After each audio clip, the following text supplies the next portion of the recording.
Is this serving me well? This thought of never fitting in, this thought of people not liking me, people not accepting me, is this serving me? If it's not, I want you to engage in that visual exercise that I spoke about a few moments ago. I want you to look at it, examine it, and then I want you to Babe Ruth, throw it away. I don't know if Babe Ruth was a pitcher. No, he wasn't. Yeah, Babe Ruth, I don't think he would have thrown it away. I think he was like batting, but okay, I digress. Take that thought and I want you to throw it away. It's not serving me. I'll never be good enough. I'm not smart enough. I'm not pretty enough. Is that true? And if you're saying yes, by whose definition? Like, who set the standard? What standard are you looking at when you are coming up with that assessment of yourself? Smart by what standard? Pretty, attractive by what standard? Good enough by whose standard? Is it true? Because I'm telling you, if that's true, that you're not smart, it means you've never accomplished anything. And if that's the truth, then okay. But at least make the case. If you're going to walk around and if you're going to believe that, and if you're going to hold that as your personal truth, that is your choice.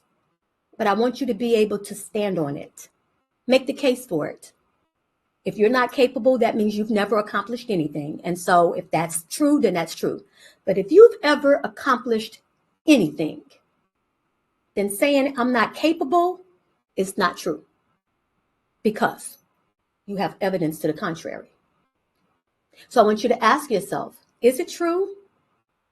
Is it serving me well? Is that thought that nobody likes me serving me?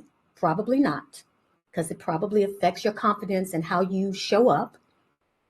And next, I want you to ask yourself, what would be a more empowering way to look at the situation? How could I view the situation that would be more empowering? Nobody likes me, makes me feel small, makes me feel alone, as opposed to I walk in a room and people like me. I'm a likable person. I mean, who wouldn't like me? I'm fantastic. I'm dope, right? Just reframing it that way affects how I show up. Okay? So, what would be a better way to view that situation? Think on that for a little bit. We're going to take a quick 30-second break. Go freshen your coffee, get a sip of water, take a potty break, and then come right back, because then we're going to talk about some practical strategies for how to shift your mindset. See you in a few.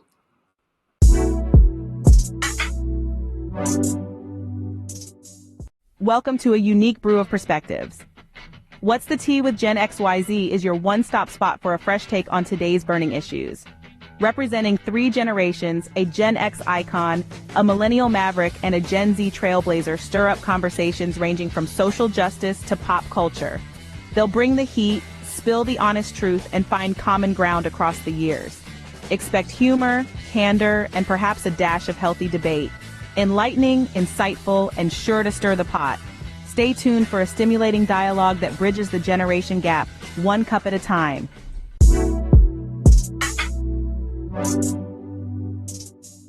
Okay, so welcome back to Standing on Business with Dr. Melissa. Now, before the break, we talked about the power of a growth mindset. Now, let's dive into some practical strategies for breaking free from limiting beliefs and engaging in a more empowered and powerful way of thinking. Now, one of my favorite tools is affirmations. What are affirmations? Affirmations are positive statements that you repeat to yourself to retrain and rewire your brain for success. They are powerful, I promise you. They can be as simple as, I am capable and worthy of achieving my goals. Or they could be as specific as, I easily attract abundance and opportunity into my business. You see, the key is to choose affirmations that feel authentic and inspiring to you, and then to repeat them regularly, especially when you're feeling doubtful or discouraged. For me, I do affirmations daily.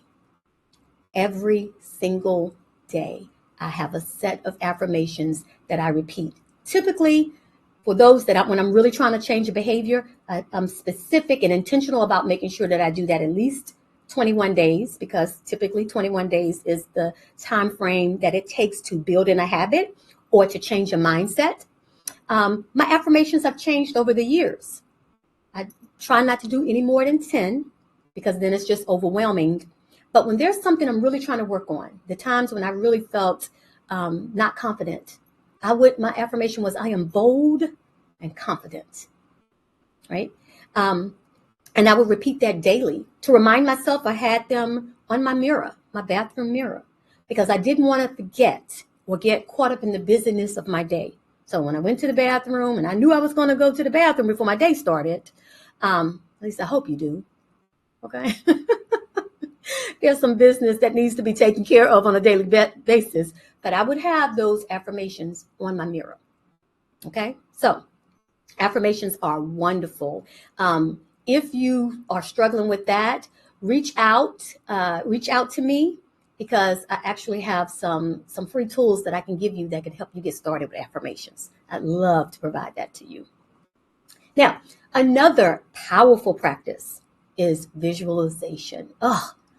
Without a vision, the people perish. So here's the thing with visualization. I want you to take time every day to just close your eyes and vividly imagine yourself achieving your goals. Imagine yourself embodying the qualities and mindset of a successful entrepreneur.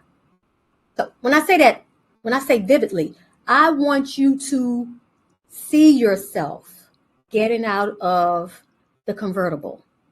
I want you to see yourself in your business attire, maybe carrying a briefcase, walking up the stairs to your building, getting off the elevator and going into your corner office that's glass encased, putting down your briefcase and sitting in your leather chair at your executive desk and starting your day. I want you to picture what it feels like, what it sounds like. Vividly imagine yourself. I want you to see yourself confidently pitching your product, gracefully navigating your challenges, and then joyfully celebrating your wins.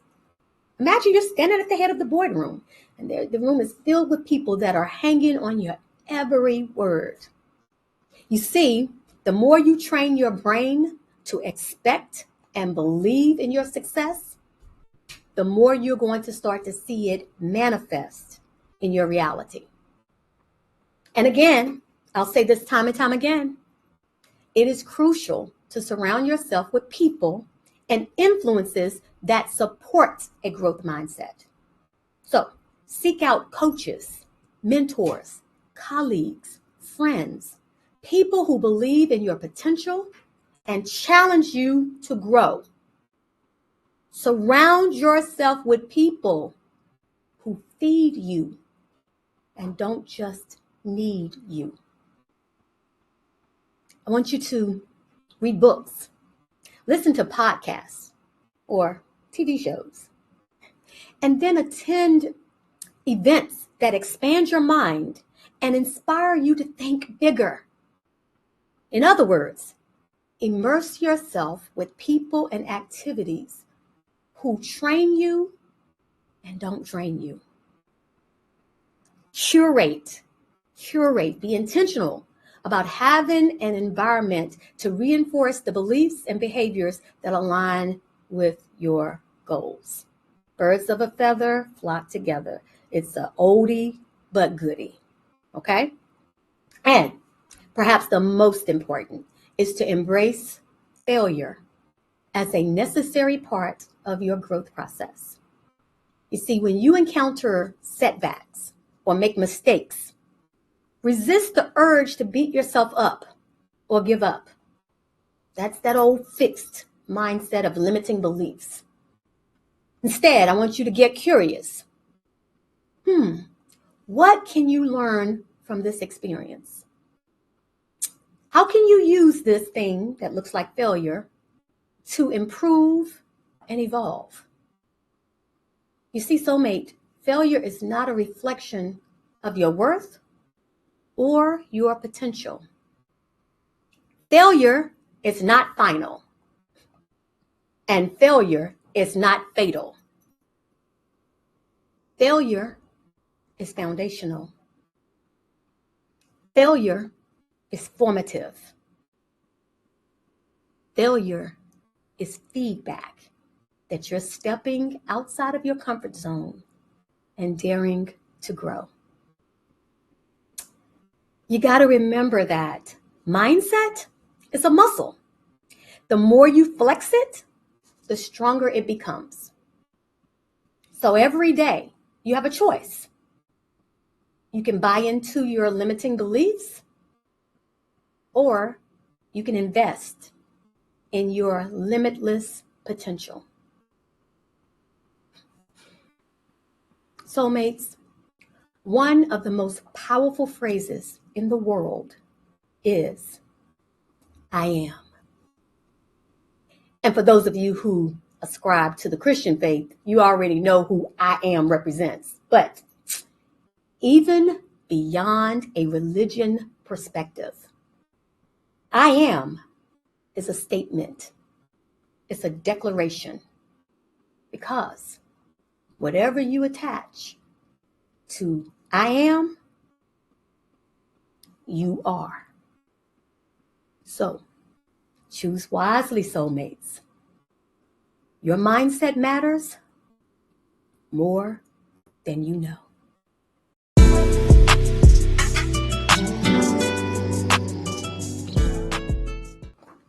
Okay, so now it's time for our live Q&A segment, which I love because I get to connect with you all directly and answer your burning questions about how to cultivate a growth mindset.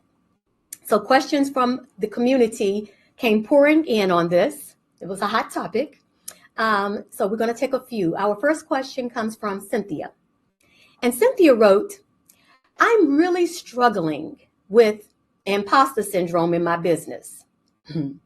I feel like I'm not qualified or experienced enough to be successful. How do I overcome this limiting belief? Oh, Cynthia, I feel you. Listen, we talked about imposter syndrome a few weeks ago on this show. So be sure to go back and look at that episode as well. And the reason why I'm taking this question, even though it's a topic that we delved into a few weeks ago, is that one of the biggest limiting beliefs, one of the biggest mind shifts that need to happen has to do with imposter syndrome. It's a biggie. Imposter syndrome is a sneaky beast that can rob even the most brilliant and capable entrepreneurs of their confidence and their momentum. But here's the thing. Imposter syndrome is not a reflection of your actual abilities. It's actually a distorted perception that's based on fear and self-doubt. So the first step to overcoming this is to recognize it for what it is. When those feelings of fraudulence start to creep in, go back to my exercise. I want you to pause and label them and say to yourself, that's not true. That's that imposter syndrome talking. That's that limiting belief talking. When you do this, this will help to create some distance between you and the belief. And it reminds you that it's not the truth of who you are. And then, of course, next, I want you to challenge that belief with evidence. Go back, make that list of all of the things and all of the ways that you are qualified and capable of achieving your goals. Go back, look at your past successes, look at your skills and your experiences. Look at the value that you've created for your clients, your customers, others, your family. And then I want you to focus on the facts and not the fears. Where your focus goes, your energy goes, and your results grows. So shift your focus from the fears to the facts. Now, Cynthia, it can also help to reframe your definition of expert, because a lot of imposter syndrome is steeped in this whole thing of you're not good enough, you don't know enough, people are going to realize that you don't know everything you need to know. Here's the thing. You don't need to know everything or have all of the answers to be successful. In fact, if that was the litmus test for being successful, nobody would be. You simply need to know more than the people that you're serving, and then be committed to continuously learning and growing. Embrace the identity of a lifelong learner, and then trust that your expertise will expand as you take action and gain more experience. And Cynthia, lastly, I know I've gone long with this, you guys. You can tell this is like my hot button.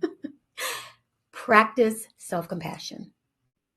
Treat yourself with the same kindness and encouragement that you would offer to a friend or family member. Talked about that before.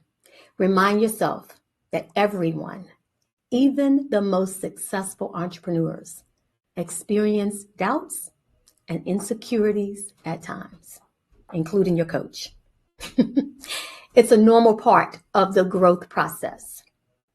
What matters is how you choose to respond to those thoughts and keep taking imperfect action toward your goals.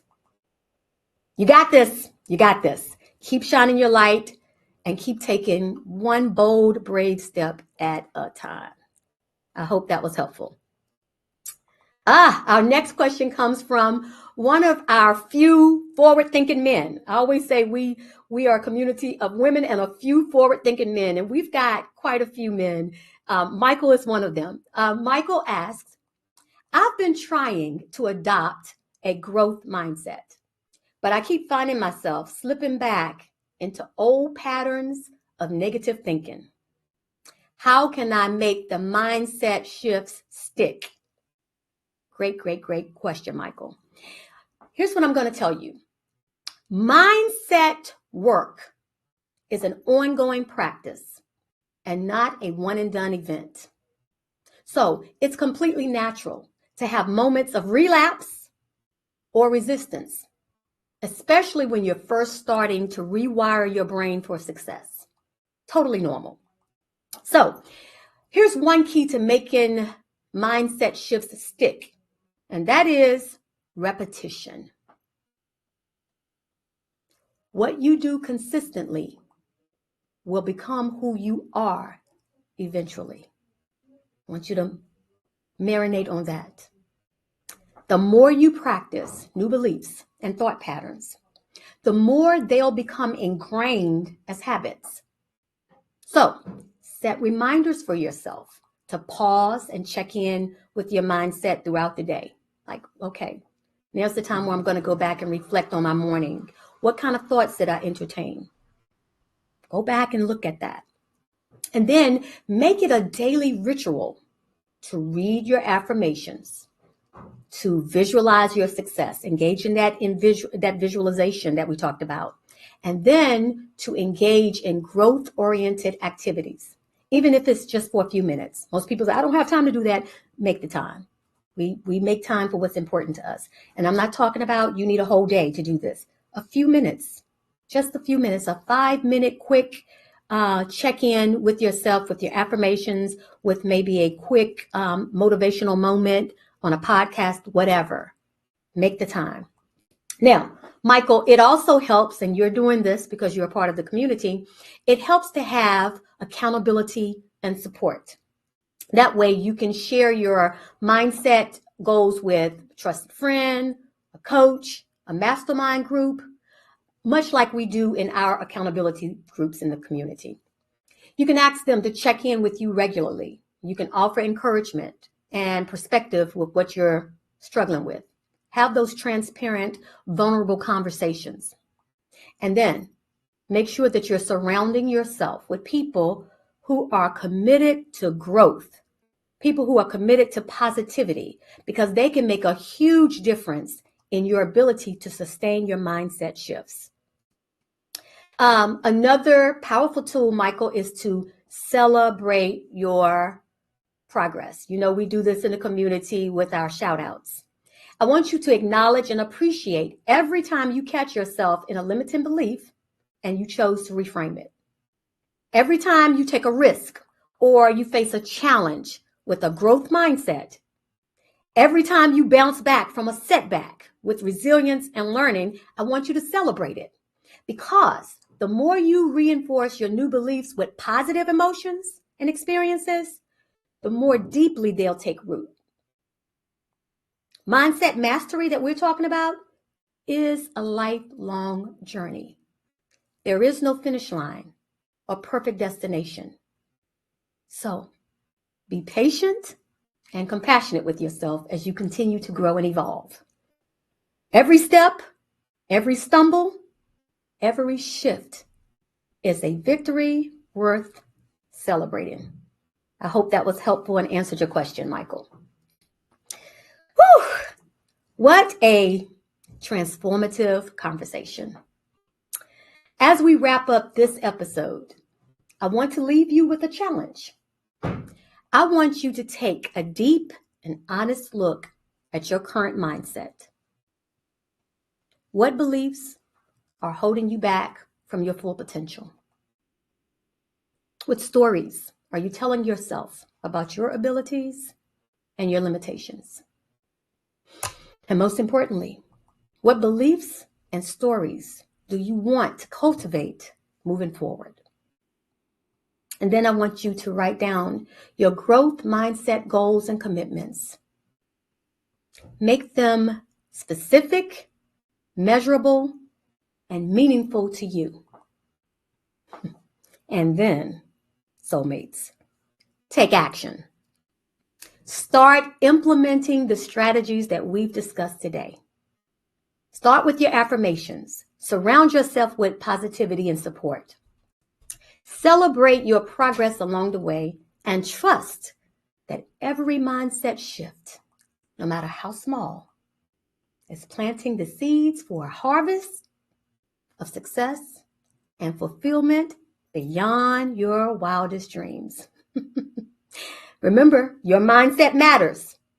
It's the lens through which you view yourself, your business, and your potential. So choose to see through the lens of growth, of possibility, of endless opportunities. Because that, soulmates, is the truth of who you are and what you're capable of. So, soulmates, I want to thank you so much for tuning in to Standing on Business with Dr. Melissa.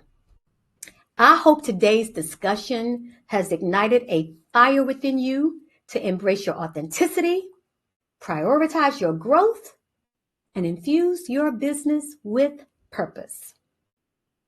If you want more information about me, please visit our website, subscribe to our YouTube channel, and follow me on all my socials. And then, if you're ready to take your business to the next level and align it with your purpose, I want to invite you to join our free community, the My Soul Purpose community. There, you'll have an opportunity to connect with like-minded entrepreneurs, gain clarity on your purpose, and develop a roadmap for aligning your business with your authentic self. This community is absolutely free. So, to secure your spot and to learn more about it, you can join us at community.purposeprophetess.com. I cannot wait to serve and support you there. So, join me next week as we dive deeper into the strategies and mindset shifts needed to build a purpose-driven business. Remember, you are purposeful and you are powerful. I truly believe in you, and I cannot wait to see all of the incredible things that you're going to achieve. So until next time, keep standing up, keep standing out, and keep standing, that's right, on business. Bye for now.